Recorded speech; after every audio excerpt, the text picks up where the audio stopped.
Shalom saudara-saudara, selamat pagi, selamat berjumpa lagi dalam program Renungan Pagi untuk hari ini, hari Kamis tanggal 11 April tahun 2024. Sebelum kita membaca dan sejenak merenungkan firman Tuhan, mari kita satu di dalam doa. Tuhan, terpujilah Engkau untuk semua kasih-Mu yang Engkau tunjukkan dengan tiada henti-hentinya dalam hidup kami. Terima kasih untuk malam yang sudah lewat. Terima kasih untuk hari baru yang sudah kami jelang. Sebelum kami beraktivitas di sepanjang hari ini, kami datang ke hadirat-Mu Tuhan dan membuka hati, membuka telinga untuk Engkau isi dengan firman-Mu. Bimbinglah kami dengan Roh Kudus. Isilah pikiran kami, isilah hati kami, isilah hidup kami dengan kebenaran-kebenaran. Mampukan kami untuk selalu menjalani kehidupan yang berpedoman pada kebenaran-kebenaran firman-Mu. Berfirmanlah Tuhan, di dalam nama Tuhan Yesus kami berdoa. Amin. Saudara-saudara, firman Tuhan di pagi ini dibacakan dari Lukas 24 ayat 44 dan 45. Sekali lagi Lukas 24 ayat 44 dan 45. Saya bacakan demikian bunyinya. Ia berkata kepada mereka, "Inilah perkataanku yang telah kukatakan kepadamu ketika aku masih bersama-sama dengan kamu, yakni bahwa harus digenapi semua yang ada tertulis tentang aku dalam kitab Taurat Musa dan kitab Nabi-Nabi dan kitab Mazmur." Lalu ia membuka pikiran mereka sehingga mereka mengerti kitab suci. Saudara-saudara yang saya kasihi di dalam Tuhan kita Yesus Kristus, Agustinus, seorang bapak gereja lama, pernah mengatakan bahwa ada 4 anugerah yang Tuhan berikan kepada orang-orang percaya sebagai sebuah anugerah khusus, sebagai special grace. Apa 4 anugerah itu? Yang pertama yang ia sebut dengan istilah gracia. Gracia adalah anugerah keselamatan yang Tuhan beri secara cuma-cuma, gratis kepada orang percaya. Anugerah keselamatan itu memang cuma-cuma, gratis, tetapi bukan murahan. Tetapi justru dengan harga yang sangat mahal. Semahal apa? Yaitu semahal darah Yesus. Paulus mengatakan bukan dengan barang fana, bukan dengan emas, bukan dengan perak, akan tetapi dengan darah yang sangat mahal yang menebus kehidupan kita. Dengan nyawa dari anaknya yang tunggal, yaitu Yesus Kristus, yang menebus dosa-dosa kita. Sehingga melalui penebusan itu, maka kita dibenarkan dengan Allah, kita dipersatukan dengan Allah, dan layak untuk tinggal di tempatnya yang sempurna, yang kita sebut dengan istilah sorga. Lalu kemudian, anugerah yang kedua yang Agustinus sebut dengan istilah notisia. Apa itu notisia? Yaitu firman-Nya, firman yang kudus, firman yang keluar dari mulut Allah sendiri, yang sudah kemudian tertulis dan dibukukan di dalam kitab suci, yang senantiasa disampaikan, diuraikan, diberitakan oleh hamba-hamba Tuhan, para pemberita firman.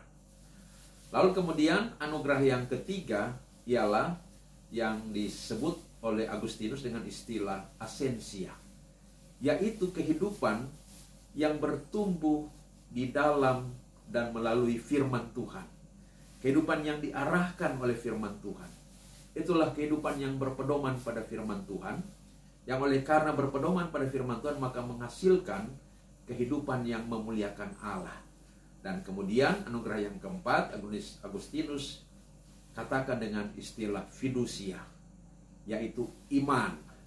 Nah, iman ini akan timbul dan tumbuh di dalam diri dari orang percaya. Jadi bukan hanya timbul, tapi juga bertumbuh secara progresif di dalam diri orang percaya. Melalui apa? Melalui anugerah yang kedua yang namanya notisia, yang diberitakan oleh para hamba Tuhan.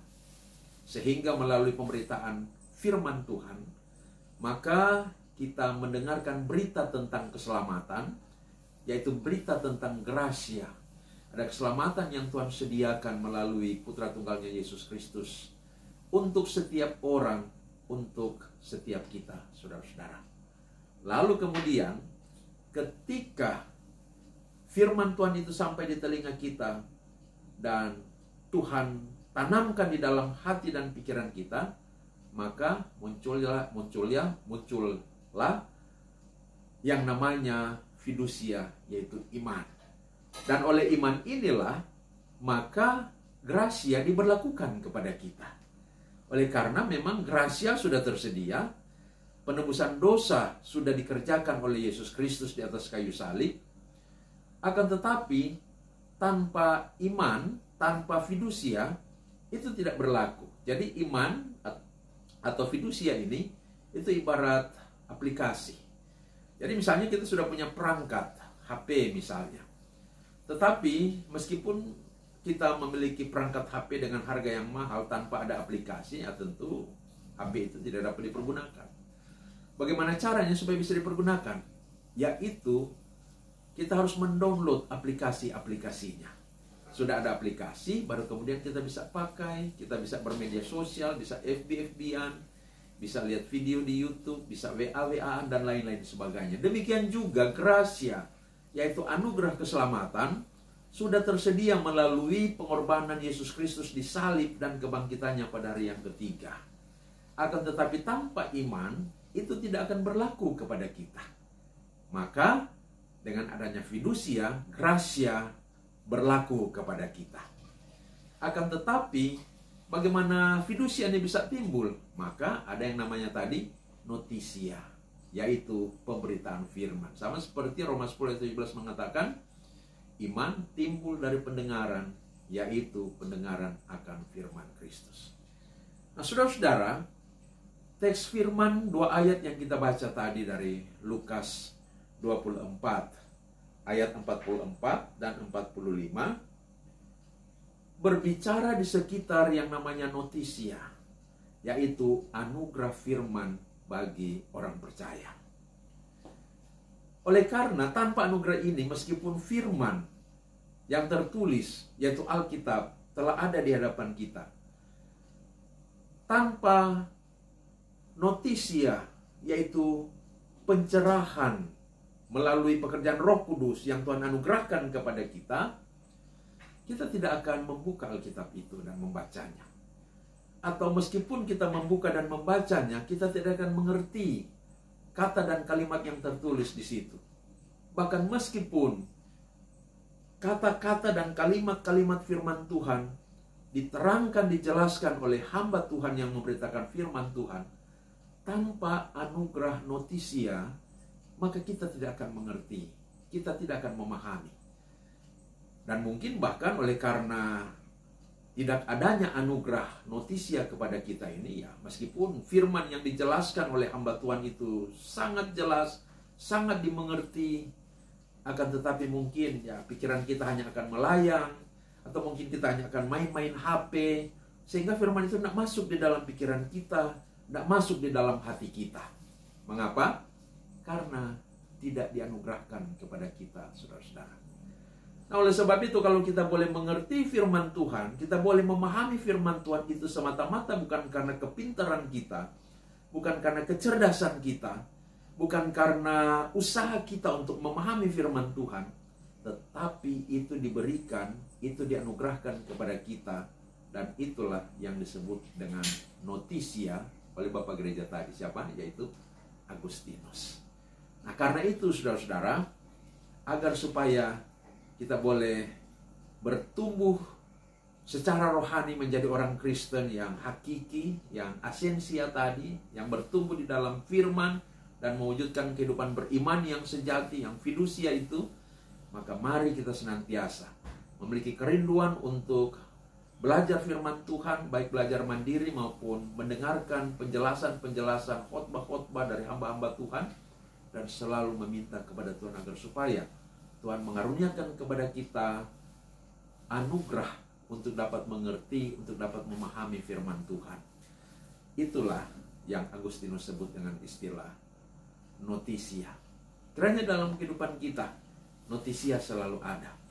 Firman Tuhan selalu dianugerahkan kepada kita, agar supaya kita boleh hidup di dalam firman Tuhan, bertumbuh melalui firman Tuhan, dan mewujudkan kehidupan kekristenan yang hakiki, yang memuliakan akan nama Tuhan. Terpujilah Kristus. Amin. Kita akan berdoa, saudara-saudara. Mari kita satu di dalam doa. Ya Tuhan, terima kasih untuk firman-Mu yang telah Engkau perkatakan kepada kami. Kiranya Engkau terus beranugerah kepada kami dengan senantiasa mengaruniakan kepada kami firman-Mu.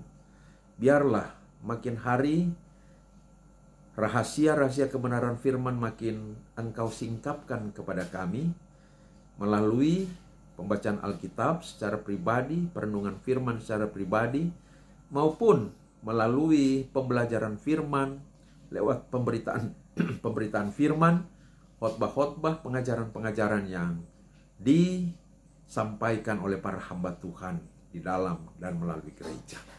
Ajar kami untuk senantiasa menstandarkan kehidupan kami pada kebenaran firman-Mu, ya Tuhan. Terima kasih, terpujilah nama-Mu. Kami serahkan kehidupan kami di sepanjang hari ini hanya ke dalam tangan Tuhan.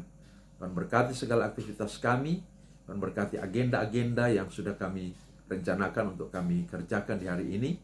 Kiranya dapat kami kerjakan dengan baik dan semuanya dapat terpenuhi, terwujud di dalam tuntunan Tuhan. Ajari kami untuk senantiasa hidup memuliakan Tuhan lewat tutur kata, lewat perbuatan-perbuatan, dan lewat berbagai kiprah kami di tengah-tengah dunia ini. Berkati mereka yang bersyukur karena hari ulang tahun, tuntun terus mereka di usia-usia yang baru, jamah mereka yang sakit, anugerahkan kepada mereka kesembuhan. Yang lemah, Tuhan jamah juga, beri mereka kekuatan. Yang dalam persoalan masalah, Tuhan tolong, campur tangan, berikan jalan keluar kepada mereka dari persoalan yang sedang mereka hadapi. Terima kasih Tuhan, segala pujian, syukur, hormat, kemuliaan kami persembahkan kepadamu. Ini doa kami, di dalam nama Tuhan Yesus kami berdoa. Haleluya. Amin.